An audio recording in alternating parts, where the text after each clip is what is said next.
Previously, we discussed conditional probability when we were learning about the multiplication rule for dependent events.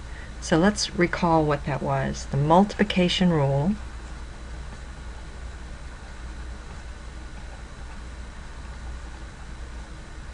for dependent events.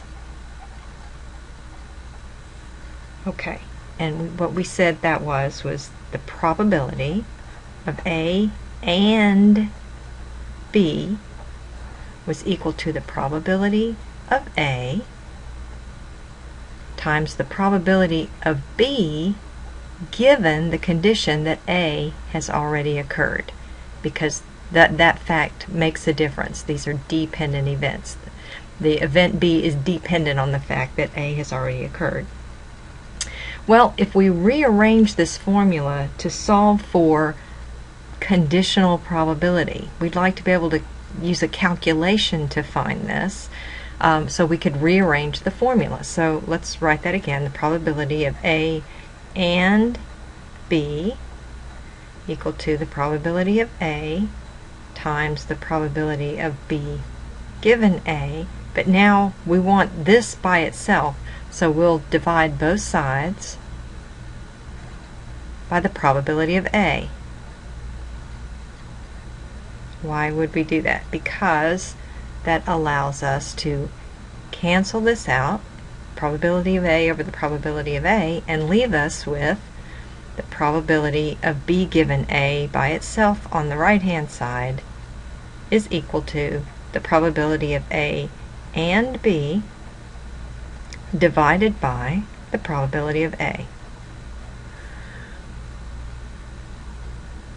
Okay, or as you'll see in your textbook, just to get that as you would be used to seeing it there, you would have switch the sides of the equal sign. So the probability of B given A is just equal to the probability of A and B divided by the probability of A. So that's how you'll see it written in the book. Whoops. Okay. That's our conditional probability.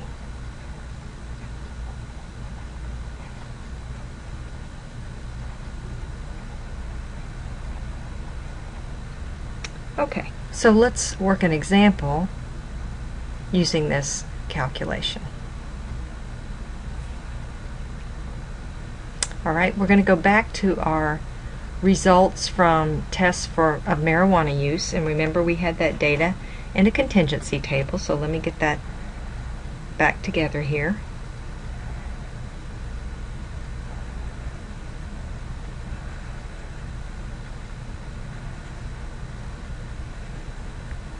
Alright, so we had actually used as our columns,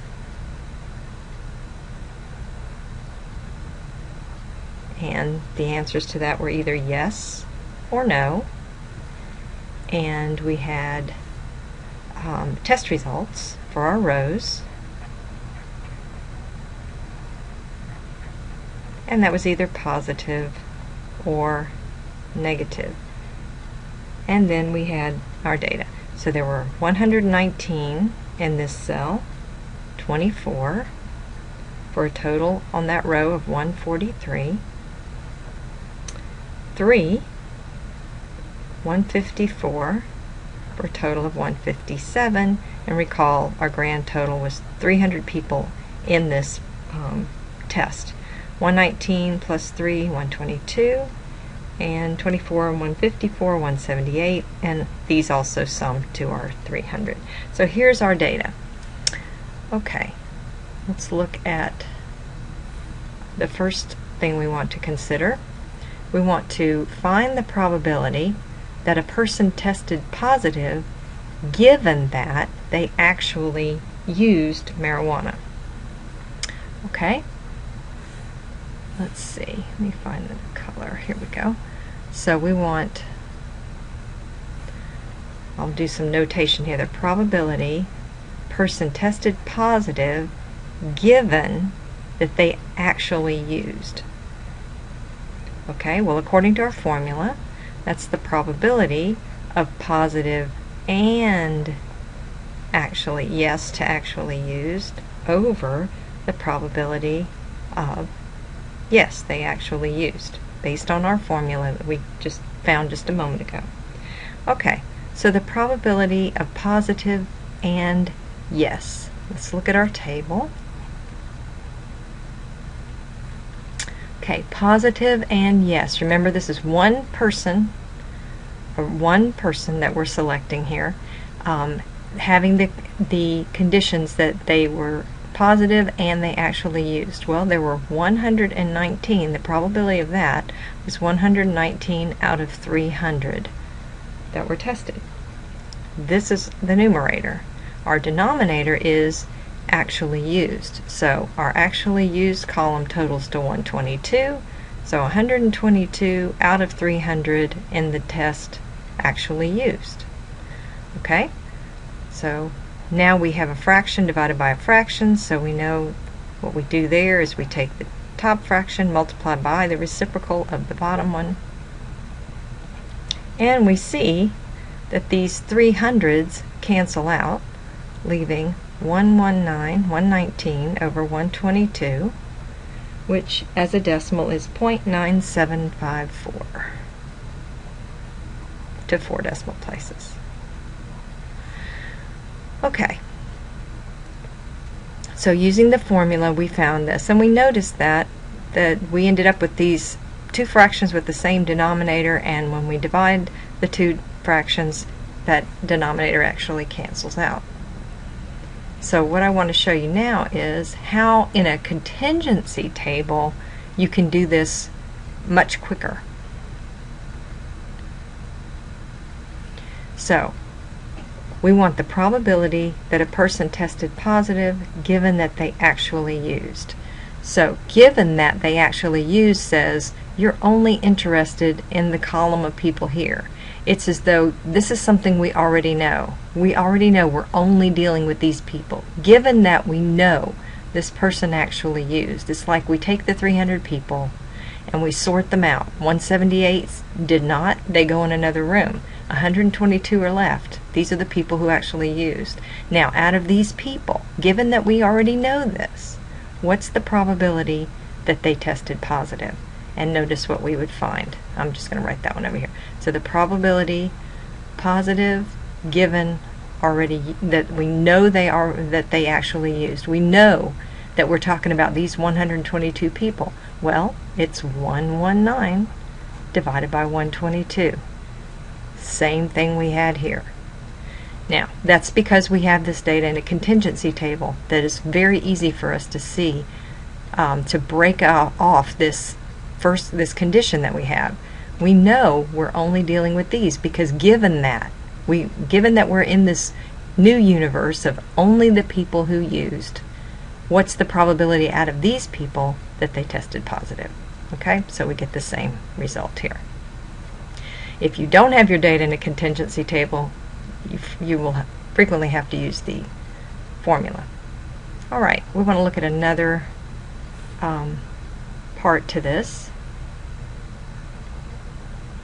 Okay, now we want to find the probability that a person actually used given that they tested positive. So our formula says, well, this is the probability of actually used and tested positive over the probability that they just tested positive. Okay, used and tested positive. Let's go back to our table. Used and tested positive. Well, that's the same thing as tested positive and used that we found before. There are 119 people that fit that description, so the probability that any one of these would have used and tested positive is 119 out of 300. So our numerator is 119 out of 300. Well, that sounds familiar. Now we want the probability that a person would have tested positive out of this group. Well, here's our positive row. So out of all this group, the probability that any one person tested positive is 143 out of 300. 143 out of 300. So again, division of fractions, 119 over 300 times 300 over 143. Our 300s cancel, leaving 119 over 143. And that reduces to the the decimal, to 4 decimal places, 83.8322. Okay, one thing to note, we did get a different answer. We were dealing with positive and actually used, but these are two completely different questions. Okay, in this one, our final interpretation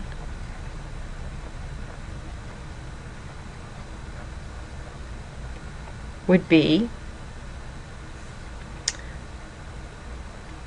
there is a 0.9754 probability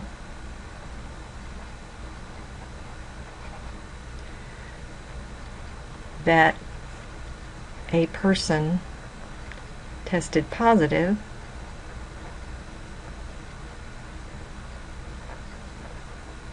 given that they actually used.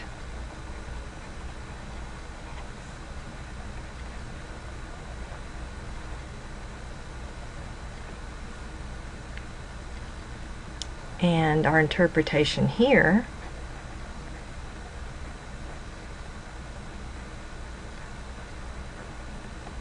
would state that there is a 0.8322 probability that a person actually used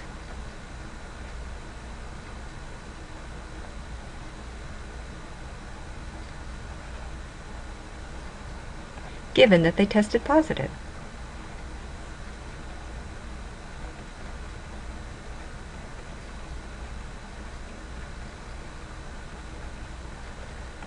Okay, and now let's go back up and use the contingency table for our part B. Probability that person actually used given that they tested positive. Probability used given they tested positive. So here the difference is now what we know is the person tested positive. These are the people we're considering. Everybody else out of the room. We're just looking at 143 people now. We already know this about them. They're in this group. We're not interested in anybody else. We already know. It's just the people who tested positive. So what's the probability out of these 143 people that they actually used? And that's 119 out of 143. Okay, so this one is where we got the, let me go back to this one, the 0.9754. And this one, we said 119 over 143.8322.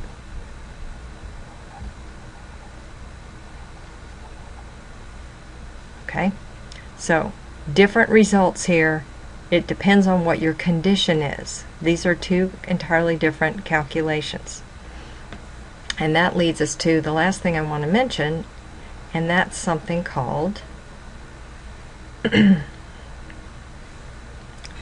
the confusion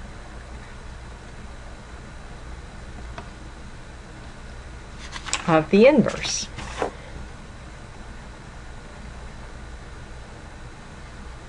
And here is where we want to make note that the probability of A given B is not the same thing as the probability of B given A. The confusion is that some people think that they are the same thing, but we just proved that these two are not the same thing.